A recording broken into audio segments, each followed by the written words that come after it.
So hello everybody, welcome back to my channel. My name is Andre, and on today's video we are going to be talking about the royal burial clothing that was discovered in the Monastery of Las Huelgas.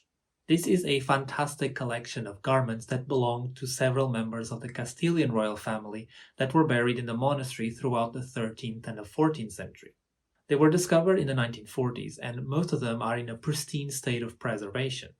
The burial clothes of Las Huelgas nowadays represent the largest group of medieval non-religious clothing that survived in the world.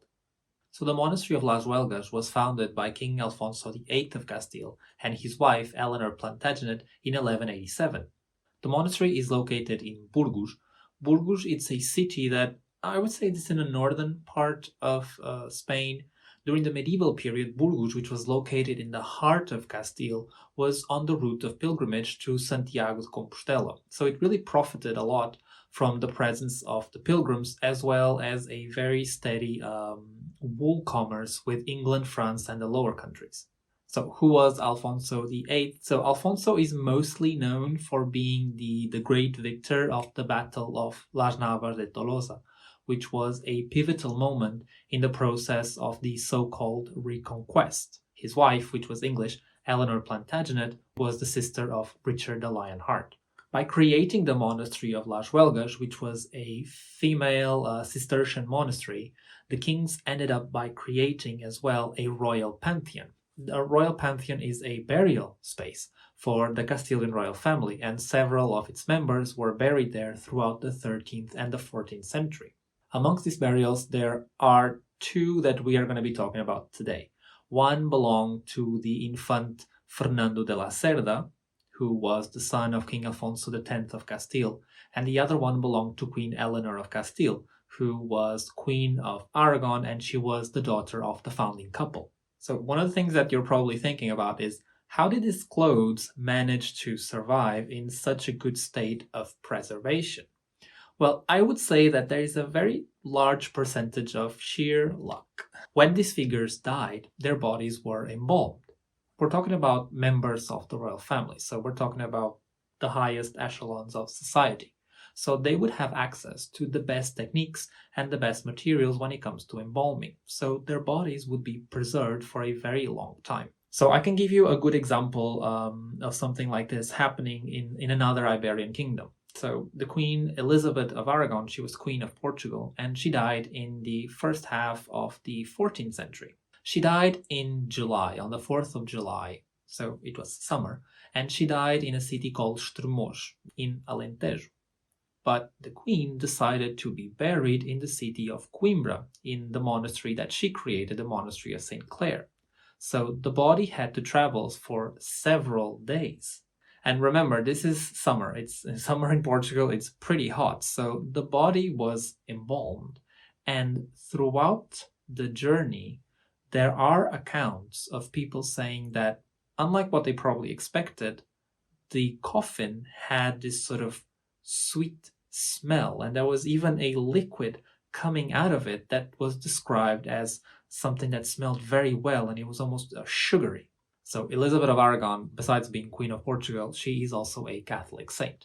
And immediately after her death, there was already this aura of sanctity around it. So during the time period, the fact that the coffin was producing this sort of nice, very good smell was a symbol of her sanctity. Nowadays, historians point to something which is a little bit more practical, which is she was a queen, and just like the members of the Castilian royal family, she had access to the best embalmers. So they prepared her body for this long journey during the summer. The same thing happened to the bodies of the Castilian royal family in Las Huelgas. And that will also influence the way that the clothes were preserved. Their bodies were embalmed, they were dressed with their finest clothing, and they were put in wooden coffins. These wooden coffins were lined with fabric, and their hands were laid on cushions. Throughout the centuries, many of the tombs of Las Huelgas were open, sometimes with extreme violence, but some of them managed to survive in great states of preservation. Between 1942 and 1944, all the tombs of Las Huelgas were open to be studied from a scientific point of view. According to the Spanish historian Amalia Descalzo, we are particularly well informed about fashion in 13th century Castile, partly for two reasons. One of them is the clothes that survived in Las Huelgas, and the other one is the Cantigas de Santa Maria. The Cantigas de Santa Maria is this sort of great treasure of medieval European culture. It's a gigantic collection of devotional songs in Gallico-Portuguese praying the Virgin or narrating miracles associated with the Virgin Mary. Both the poetry and the music were compiled in the court of King Alfonso X, known as Alfonso the Wise. There are 4 codex that survive with the Cantigas de Santa Maria. 3 are in Spain and 1 is in Florence, in Italy.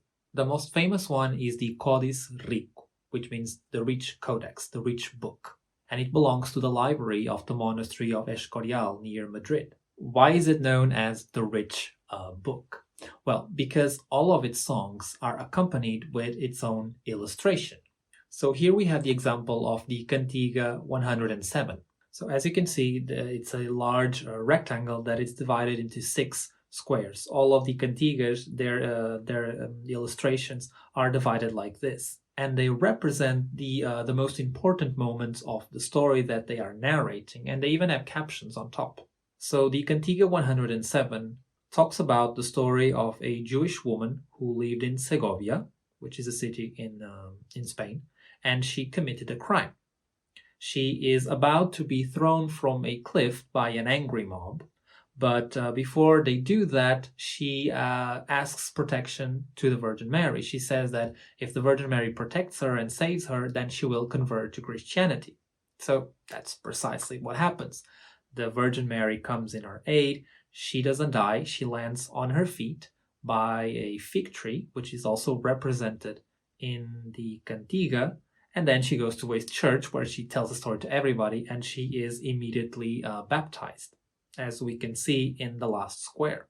What is interesting about the Codis Rico is that the miniatures that are there, they are very precise when it comes to representing everyday life.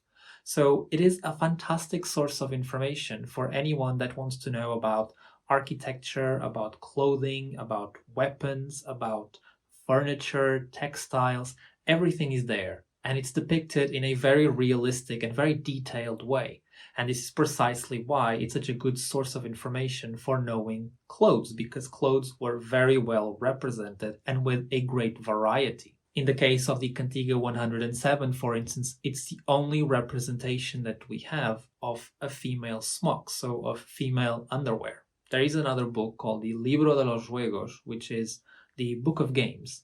It's a treatise of chess and other board games that was equally commissioned by King Alfonso X, and is equally very richly illuminated. And once again, one of the things that they demonstrate quite well is clothing in the 13th century. So the goal of this video really is to look at the clothes that were discovered in Las Huelgas and try to understand them, try to read them in articulation with the miniatures of the Libro de los Juegos and the Cantigas de Santa Maria. And by doing so, hopefully understand in a better way what clothing looked like in 13th century Castile. So amongst the tombs in Las Huelgas, there was a tomb that had traditionally been associated with the Emperor Alfonso VII of Castile. Now, in the 1940s, when that tomb was opened, it was discovered that it didn't belong to that figure, it belonged to someone else. And that someone else was the Infante Fernando de la Cerda. The Infant, which he's a prince, he was the heir of King Alfonso X of Castile. He died in 1275 at 20 years of age. His tomb is the best preserved tomb at Las Huelgas because it's the only one that had never been opened before. When the infant died, his body was embalmed and he was placed inside a wooden coffin.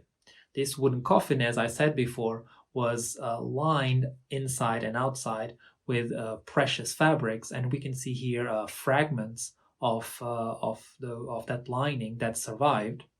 And his head was placed on several pillows, and here is one of them.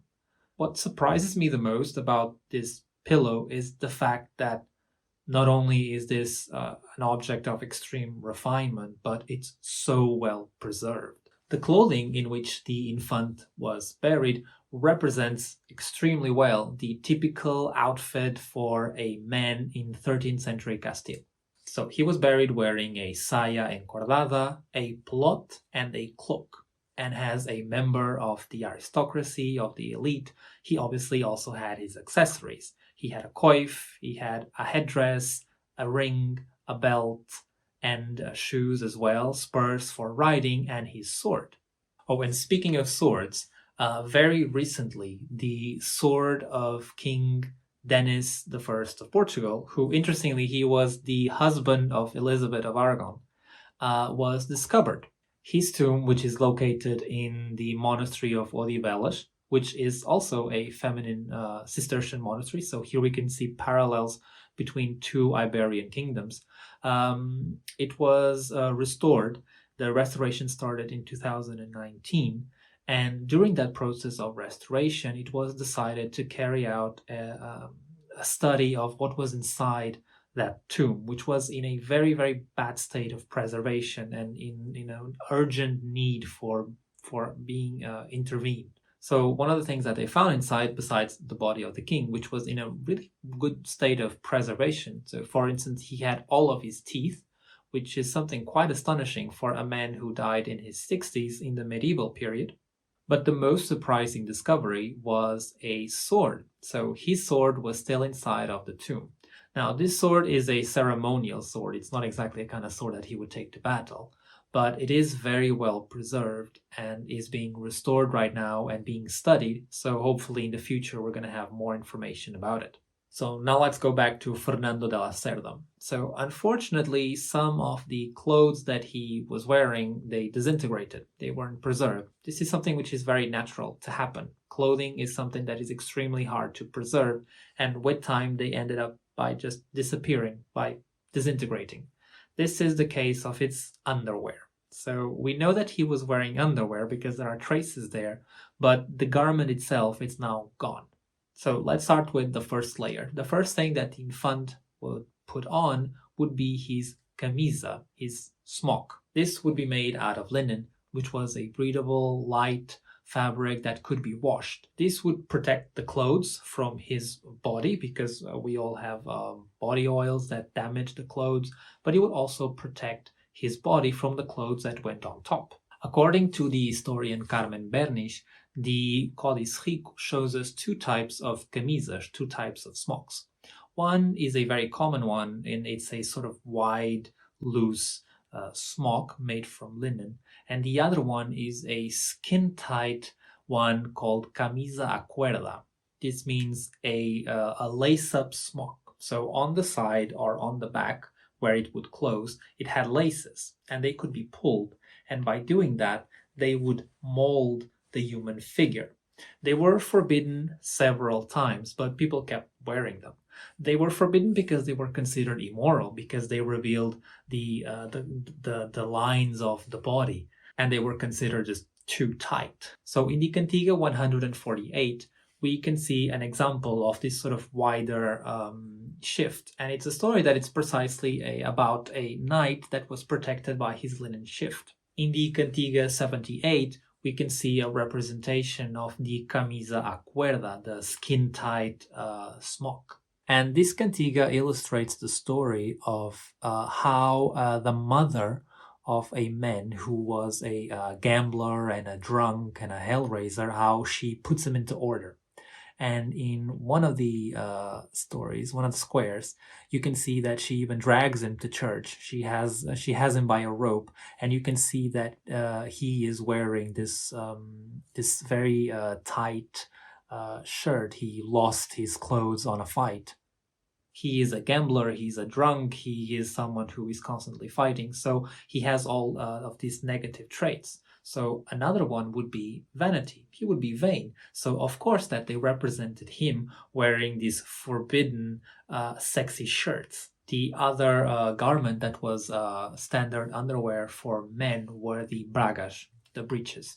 They were made from linen and they were adjusted to the waist with a string called braguero. In the Cantiga 25, we can see a man that is sort of dipping into water, and we can see that the only thing that he's wearing are his bragas, his breeches. So in the case of Fernando de la Cerda, neither the smock nor the bragas survived, but the only thing that we have is the braguero, and in the braguero there are traces of its linen underwear. To cover up their legs, men wear the calzas, hose. They would cover the leg until mid-thigh, and they would be tied with strings to the waist, to the braguero. So on the Cantiga 75, we can see a group of pilgrims of Montserrat, and it's the story of a woman who is being accompanied by her men on pilgrimage, and along the way they are robbed. And on the second square, we can see that precisely happening. So we can see in one of the corners, you can see that lady, and she is not very happy about the situation.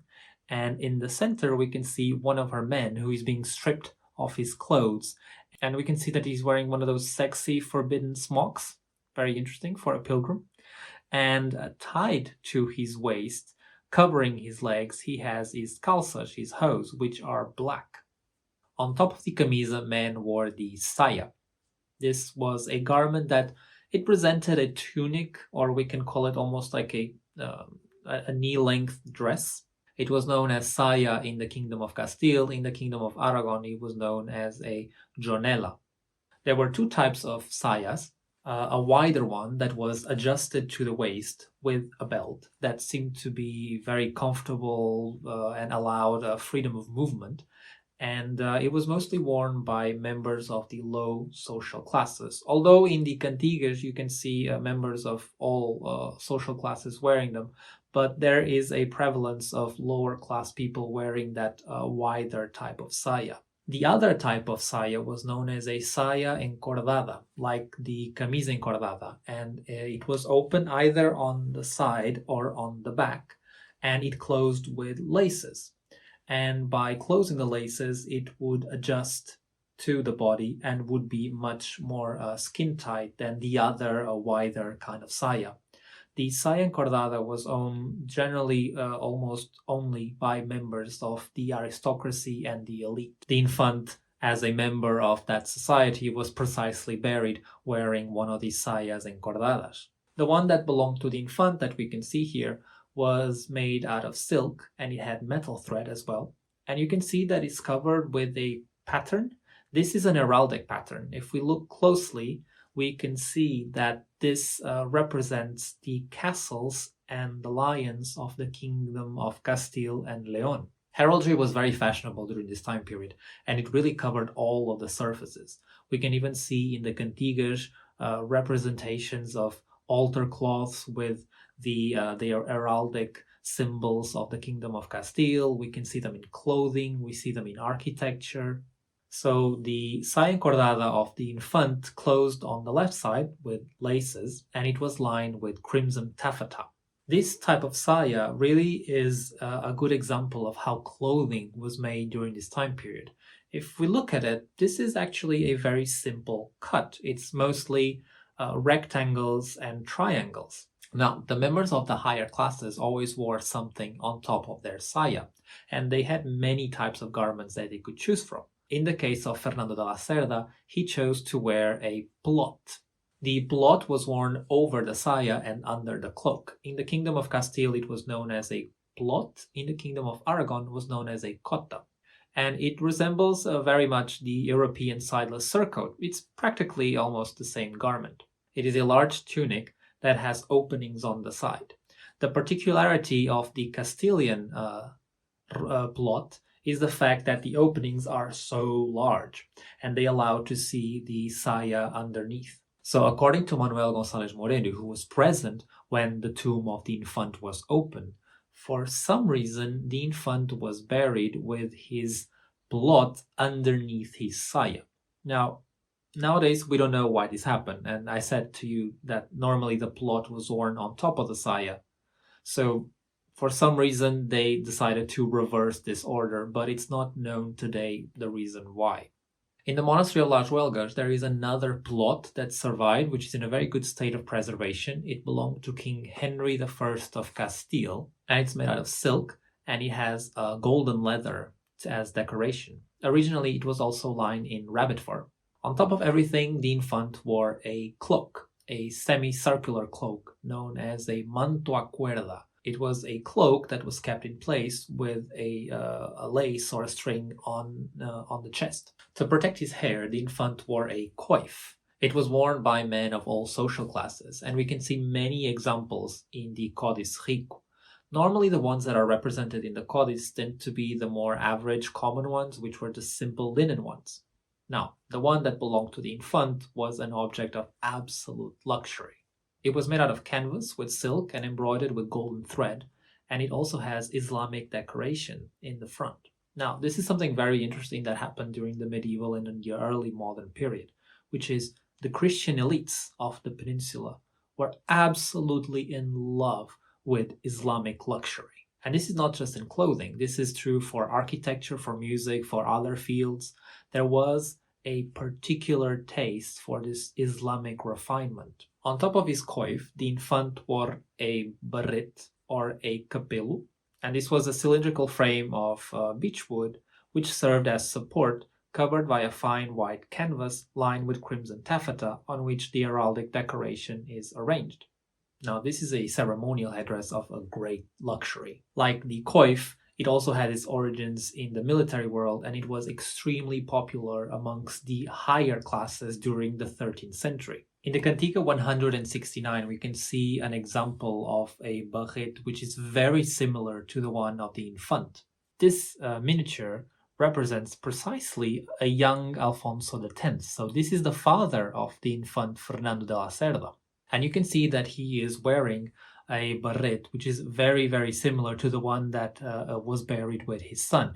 It includes the heraldic elements of the kingdom of Castile and Leon, the castle and the lions. And we can see as well that he is seated on a throne that is covered with an heraldic textile. And his clothes also have heraldry, not on the fabric themselves, but on the trims. So on the Cantiga number 48, we can see an example of how would the infant look like when he was completely dressed. So here we can see a man in the center, and he is wearing a smock. We can see it peeking from underneath the laces. And on top of that, he has this sort of bluish saya, that is a saya encordada, that is open on the side and closes with red laces. On top of his saya, he's wearing a pinkish sort of plot with these very large openings that allow us to clearly see his saya underneath. And on top of that, he's wearing a cloak that is kept in place with laces. So this is a manto a cuerda. According to the historian Carmen during the 13th century, women's wear had less variety than men's wear, and it normally derived from it. We can tell that there is a great equivalence between male and female garments. In fact, they are normally even the same. They have the same design and they have the same names. The biggest difference is that normally for women, those garments would be longer, and for men, they used to be shorter. People would have to wait for the 14th century to have a clear separation when it comes to fashion for men's wear and women's wear. Now let's look at an example of a female outfit from the same period. Queen Leonor of Castile was the daughter of the founding couple of the Monastery of Las Huelgas.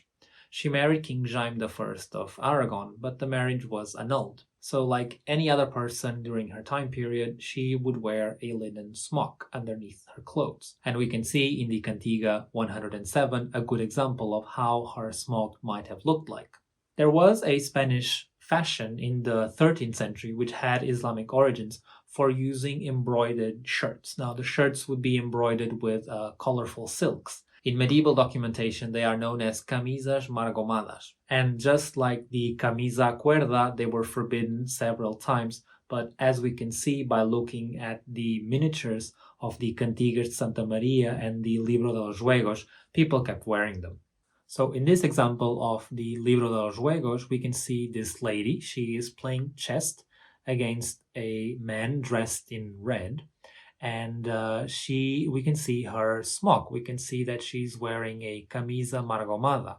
We can see the embroidery in the front and down the arms in the tones of red, black, and blue.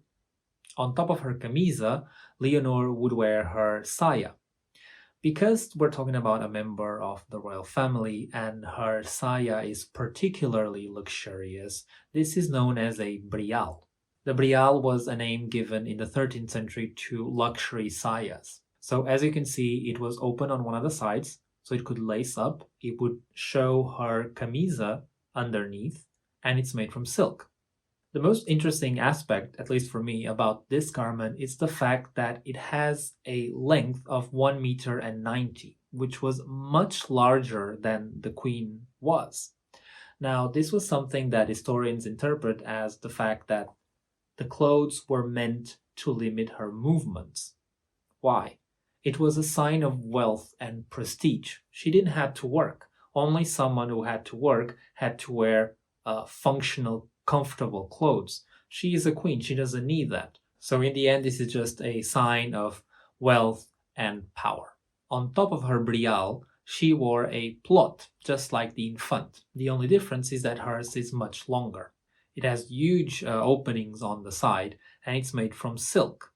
And we can see by the details of the decoration that this was an Islamic fabric. It came from an Islamic textile manufacturer. And once again, it is a great example of that appetite for Islamic luxury that the Christian elites had.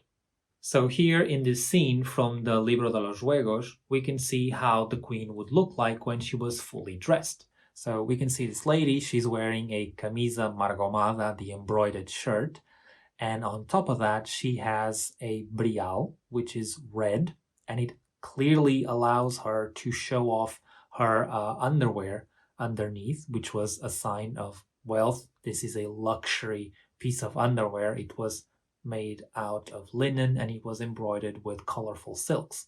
On top of her saya, she's wearing a plot, which is in a blue kind of color, and on top of everything, she has a blue cloak.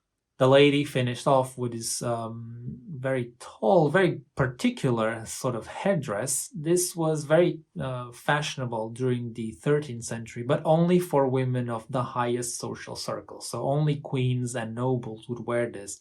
And they were made out of fabric, which would be embroidered, and they were the female equivalent of the barret that the Infante Fernando de la Cerda was buried with.